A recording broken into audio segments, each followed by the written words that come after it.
Yep, you're good, Megan. Okay, perfect. All right, so my name is Megan Eisenhower. I'm from the Williston District, and I'll be presenting on the NDDOT right-of-way. First, I'm going to talk about the process pre-construction, then I'll move on to right-of-way during construction, and finally leave you with some resources and references for the future. So right-of-way is an important topic to understand as we interact with the public and adjacent landowners on construction projects. Before we get into it, let me define what right-of-way is. Right-of-way can be described generally as publicly owned area of land that encompasses all various cross-sectional elements. Right-of-way is also the land set aside for use of highway corridors. They are purchased prior to construction of a new road. I do want to make one note that sometimes right-of-way is left vacant after the initial roadway facility is constructed to allow for future highway expansion. The NDDOT has a right-of-way services section. The right-of-way section provides services related to the acquisition management of all real properties necessary for highway purposes, including highway right-of-way, rest area and recreations, and tracts of lands necessary for restoration, preservation, and enhancements of scenic beauty adjacent to the state highway system. The section also administers highway beautification programs, including outdoor advertising and junkyard control. On the screen, you can see the current employees of the right-of-way section that's led by Ray. So while researching for the presentation, I found this video. It was produced by the Iowa DOT and teaches landowners about the right-of-way process. Right-of-way process across the states is federally mandated, so the process is virtually the same in North Dakota. Hopefully it plays with sound. If it doesn't have sound, please let me know. Hello, I'm Anna with the Iowa Department of Transportation Right-of-Way and Relocation Team. At first glance, the right-of-way process can seem overwhelming, but the Iowa DOT is dedicated to helping you understand and navigate this process. Iowa's economic, environmental, and social vitality is dependent on the safe and efficient movement of goods and people. As we work to build and maintain the state's transportation system, it is occasionally necessary to acquire land from private property owners. Right-of-way is the publicly owned land on which highways are built.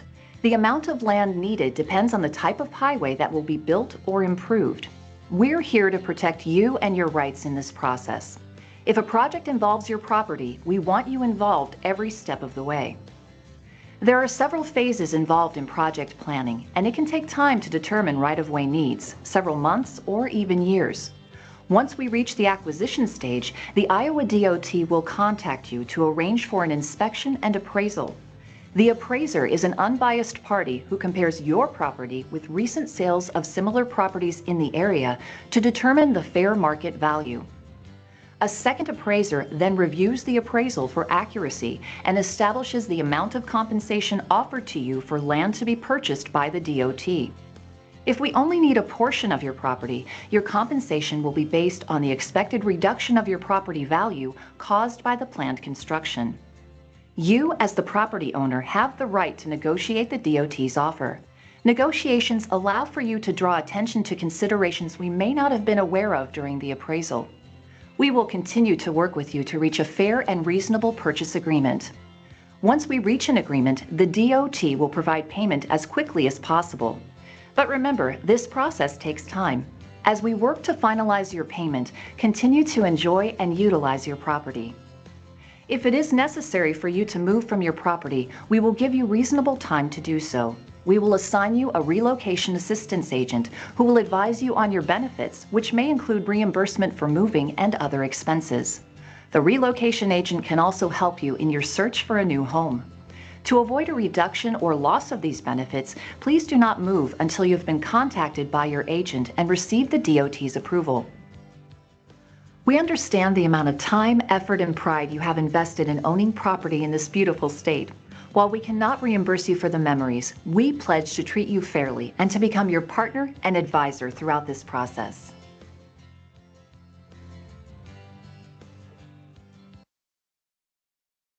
So let's talk a little bit more about the right-of-way process and the construction timeline. So in any project, the first step is a traffic survey, the study of the traffic flow from which the DOT or a local agency can determine the number of or type of vehicles. This information, along with maintenance cost records and safety issues, is a basis for determining the need for a new or improved highway or street. The next step is programming. After the traffic survey is completed, a decision is made on what type of improvement needs to be made, if any right-of-way will be required, and if the project is, and then the project is included in the long-range highway or street program. Next comes the preliminary engineering, which includes all studies and surveys needed to plan, design the highway, including alignment and cost estimates. When the final route is selected, after public meetings or hearings, a survey is completed, including layout of the center line and measuring elevation and drainage. The exact location of any property, fence, anything like that is also documented and shared with right-of-way. As that's being completed, environmental documents are also gathered. Sometimes we need right-of-way or permission to go on lands for National Park Service or Forest Service land, which requires additional environmental documentation. As preliminary engineering continues, the right-of-way group starts to identify different landowners who may be impacted, finding the titles and plats along the roadway, and the engineer works to finalize the design. So what is a registered landowner?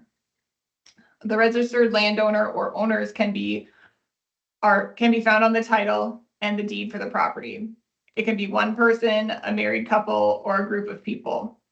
On Highway 85, there's properties that had 5 or more parties that had to sign for it. So during negotiations, sometimes if a group owns a property, they'll elect one person to speak for the group. For example, if the property is put into a trust. If it isn't a trust, one person can sign for everyone. Other times the group may elect to have one person do the negotiations, but then all parties will need to sign if it's not within a trust. Or a group could want each person individually to be talked to by the right-of-way agents before signing.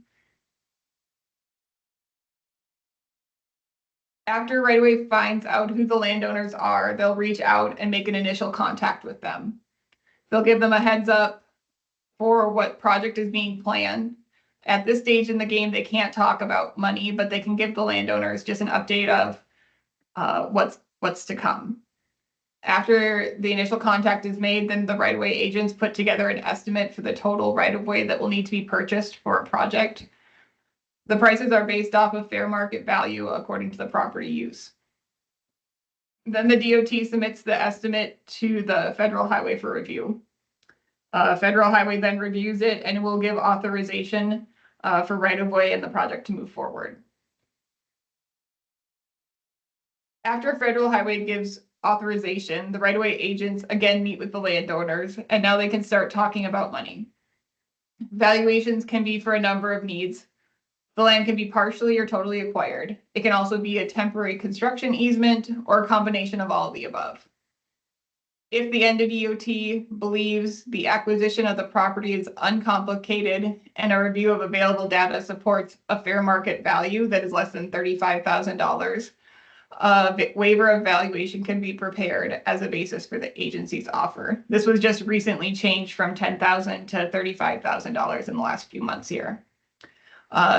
Next, an appraisal will be, if it's above $35,000, an appraisal will be prepared. The appraisal offers the property owner the right to be present during the inspection of a property. A thorough appraisal provides the best assurance for satisfactory settlement. The appraiser will go to the property and inspect it and go over the details of the proposed acquisition with the landowner. If only part of the property is going to be acquired, the appraiser will also explain how the acquisition will affect the remaining property. An acquisition agent will meet with the landowner to give them a firm offer in writing for the necessary right-of-way. When for some reason the necessary right-of-way cannot be acquired by negotiation settlements, the DOT has the right to take the needed right-of-way through laws of eminent domain. These are laws under which the NDDOT, as well as certain utility companies, have the right to take private property for the benefit of the public. These laws protect the rights of the property owner by requiring that a fair market value be paid for all property acquired. This action, more commonly known as condemnation, is used only when absolutely necessary. During the entire process, right-of-way agents make a diary of every interaction that they have with the landowner or their representative, including requests from the landowner or anything to follow up on or to pass on to the designer. When the right-of-way agent and landowner come to an agreement, they sign a memorandum of agreement, and then the state can pay the landowner. So what is the memorandum of agreement? I have a blank copy of it here on the screen. It's the purchase agreement signed by the registered landowner and the DOT. It explains what's allowed and what's not allowed, and also has a payment agreement. It's SFN 6776. So numbers 1 through 7 show different things the landowners can initial, as well as additional notes at the bottom. Some of the things that are included are amount of fence that needs to be removed, if there's any drainage or cattle passes on the property, what type of payment is going to be made, and a requirement that if the landowner is renting out the property, that they will inform the tenants of any work that will be performed. Here's an example of a signed memorandum of agreement on Highway 85. For this property, this landowner had some specific requests that were included in the additional section. This project was going to be for 2 construction seasons, so we had to make a payment for each year for the temporary easement. There's also an area on here that talks about fencing placed under the WAPA power lines, and that the DOT will be required to relocate the fence if for some reason WAPA doesn't like the location of it. This landowner was also concerned about his livestock, so there's special notes in there saying that a temporary fence will be put up before any permanent fence is removed, and then once the temporary fence won't be removed until the permanent fence is completed. This landowner also had some specific requirements on what type of fencing he wanted. He wanted a 4-line fence made out of a 12.5 gauge, 2 barbed wire, and he wanted them spaced at a certain spacing. So all that was documented within the memorandum of agreement. He also had a special request. He wanted a wildlife guard instead of a cattle guard. And so he asked for that. As stated before, it's imperative that the memorandums of agreement from the right-of-way agent are shared with the designer to ensure that all items that are included in that are included in the plans that are bid on. So here's how that memorandum of agreement was incorporated into some plan notes. One requirement of this project is we notified all landowners in writing with a copy to the engineer, a minimum of 30 days in advance of the fence removal. And then just prior to the fence removal, coordinate verbally with the adjacent landowners. Then specifically for this property owner, there was note 752 P05 landowner fence that talked about all those specifics of how the barbed wire material was going to be, where the barbed wire was going to be placed, how it was going to be wrapped around the poles, and then additionally how it was going to be paid for. So that's just one example of how something in the memorandum of agreement is incorporated into the plans. So right-of-way on reservations is slightly different. There are 5 recognized tribes and 1 Indian community located at least partially within the state of North Dakota. If tribal lands are involved, designs can typically add another year to the acquisition. There are some other differences, which include right-of-way agents need prior permission to walk on the land to survey it. On the reservation, some parcels have many owners, some only have 1, and appraisals can take months for approval. Once you have an approved appraisal, you need to get a request permission from the landowners or allottees. Once you have the landowner or allottee's permission, then you need tribal permission for resolution. And once you get tribal permission, then you have to get Bureau of Indian Affairs approval to grant the right of way. Another thing of reservation property is a DOT does not condemn if it's on tribal land. We have to go through the Bureau of Indian Affairs. The condemnation process is done at a federal level and can take many, many years to accomplish. Because of this, it's very important to include the tribe early on any projects that are going to be on tribal land and get their buy-in or assistance on the project. If the tribe or an individual allottee owner doesn't want the project, it can be impossible to get the right of way. Okay, moving from design to the construction. Before construction, all memorandums of agreement are signed, but now what? So who is the right-of-way agent? During construction, if you work for the DOT, you can look up who the DOT right-of-way agent is in the project status report. On the screen here, you can see under description, it says acquisition. And then over on plan to correct, it has Ray and Mary are responsible for the right-of-way documents on this specific project that I have pulled up. You can also look it up on Mainframe.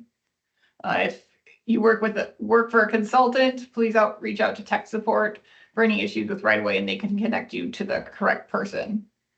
The DOT also uses consultants to help with the right-of-way acquisition, but there's always at least one right-of-way agent from the DOT. Once the contract is bid, contact should be directly with the DOT right-of-way agents first. So there's a number of different types of agreements that I mentioned earlier. The first is the temporary construction easement.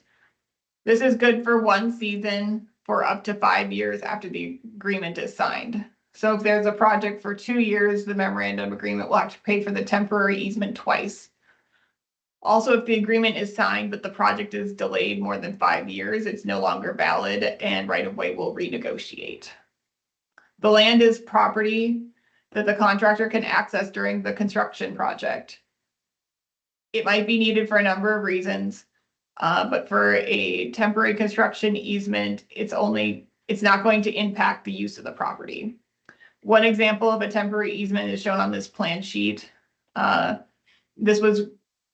Temporary easement was required to construct a retaining wall for an overlook by the Theodore Roosevelt National Park.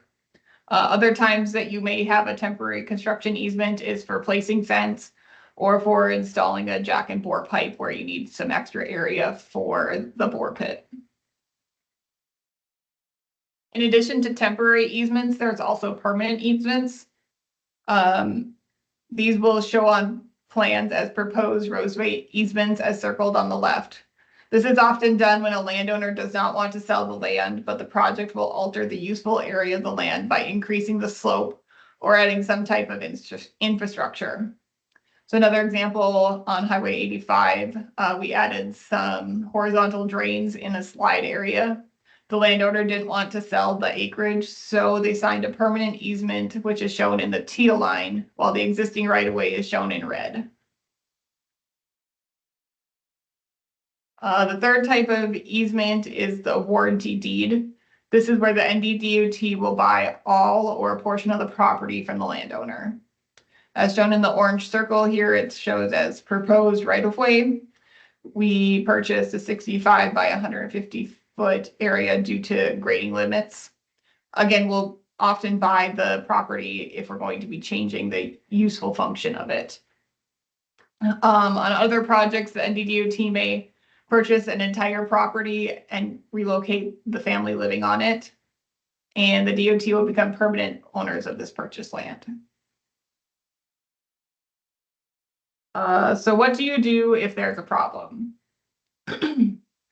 More often than not, if you're on a construction project, a landowner will call or come up and talk to the contractor or the engineer if they think something is different than that they agreed upon. The first step is just to listen to the landowner. Often they want to confirm that X, Y, or Z will be done before the end of the project. Review the plans, notes, and special provisions to see if their concern is addressed in the contract. If it is not addressed in the contract, you can contact the right-of-way agent and ask if the landowner's request is in the memorandum of agreement. Sometimes items are discussed through negotiations but are not included in the signed document. This could be for a number of reasons. It may be outside the scope of the project, or it may be unreasonable. One example of this is we had an adjacent landowner call because he wasn't happy with the width of his approach. The approach was actually a section line road. Prior to the construction, the approach had been widened out through years of grading the gravel road. During the project, when we went through and adjusted the alignment, we corrected the width to the standard DOT section line width. The adjacent landowner wasn't happy with how the approach was, but we were able to show him that it was built according to the DOT standards. Here's another example. Shown on the screen is the original design that was bid on by the contractor. The landowner talked to the consultant engineer during construction and did not like the location of his approach, shown by the red arrow there. He was told during one of his negotiations that that his approach would be across from the county road that's on the east side. However, during final design, there was Forest Service land on the east side of the road, so the county road was not able to be moved. So we left the landowner's approach where it was and added a recovery approach across from the county road. This is what was in the original design. The landowner requested that his approach location be changed. He wanted his approach directly across from the county road. So the DOT, since he had been previously shown a drawing that showed his approach directly across from the county road, decided to accommodate his request. And we did a change order with the design engineer to have the approach directly across from the county road. So here is the final design that was actually built. We worked with like I said, the design engineer, the construction engineer, and the landowner. We had multiple meetings to make sure the landowner was agreeable to the solution. And it's got a weird S-curve in it, but that's what the landowner wanted, so we were able to accommodate his request. Another example of right-of-way on a project is signing. In this case, the DOT bought additional right-of-way, and the signs were located in off the existing right-of-way, but within the new right-of-way. According to the memorandum of agreement, the landowner was going to move the signs prior to construction.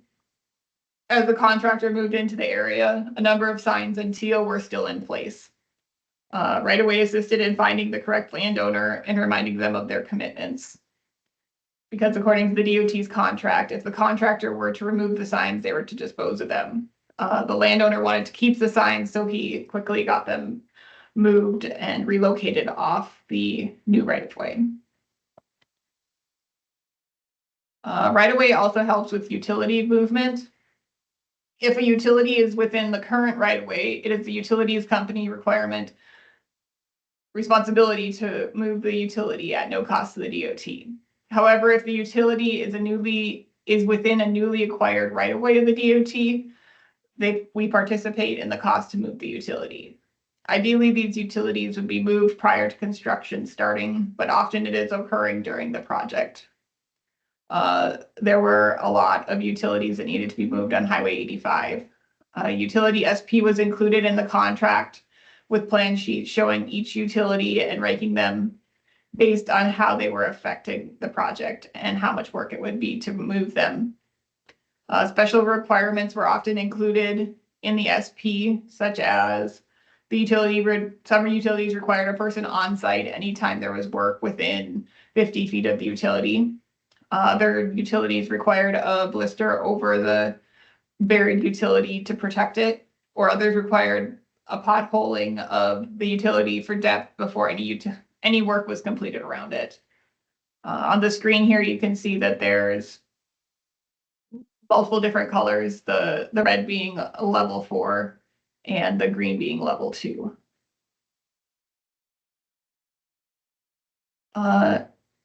So there's also some special arrangements that can be made with right-of-way negotiations. For example, one family on Highway 85 wanted a cattle pass under the highway. This wasn't part of the original plans, so we offered to the family that they could pay $81,900 to install the cattle pass as their portion of it, and they agreed to it. So they actually paid the DOT those funds, and we installed the cattle pass under the road. While researching this topic and throughout the Highway 85 project, the right-of-way division has been a huge help. I've been able to talk with Stacy, who is the main contact for Highway 85, and she was able to get me into contact with the correct people. Additionally, I have found these resources. The DOT right-of-way manual discusses everything I've gone over and more, including appraising, acquisitions, title and closing, parcel records, acquisition on special interest lands such as tribal, city-owned, or school lands, right-of-way plat requirements, relocation assistance, and advertising control.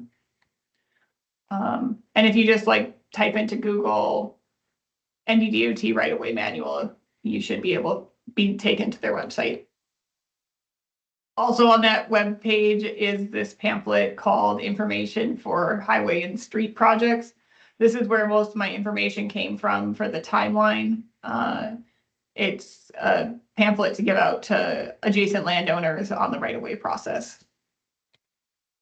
Finally, if you're looking for a specific landowner or right-of-way distance, I would direct you to look at the GIS plat files. You can zoom into a specific section of land and download the most recent right-of-way plats. It'll show you previous right-of-way lines as well as newly acquired right-of-way. Thank you for your time today. I hope this gives everyone a look into what right-of-way is and what to do if there's issues found during construction. With that, I'll take any questions.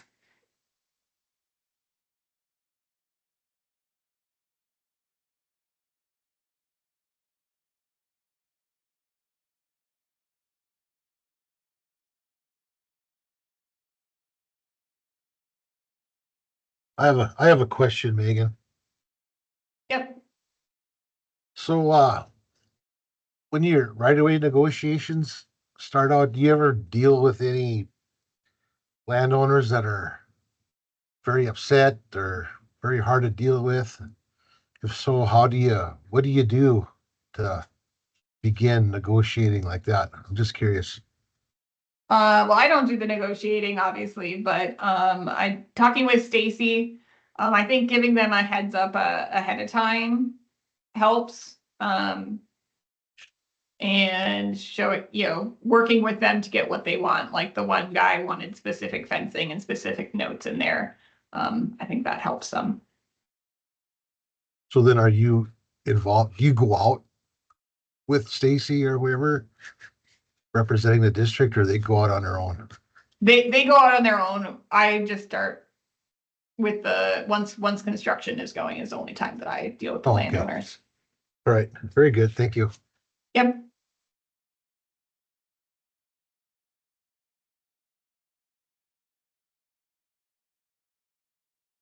There's one question in the chat, Megan. Did you have any issues with landowners who were in the DOT right away?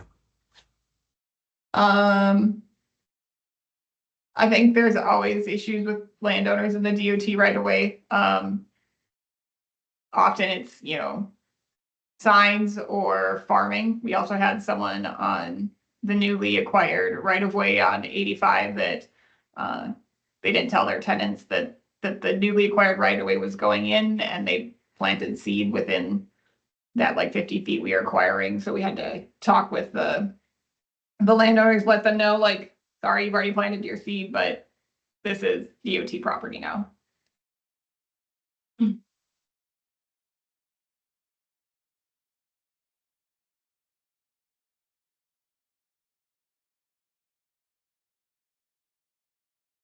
All right, thanks, Megan. Not seeing anything Thanks, else in the Josh. chat.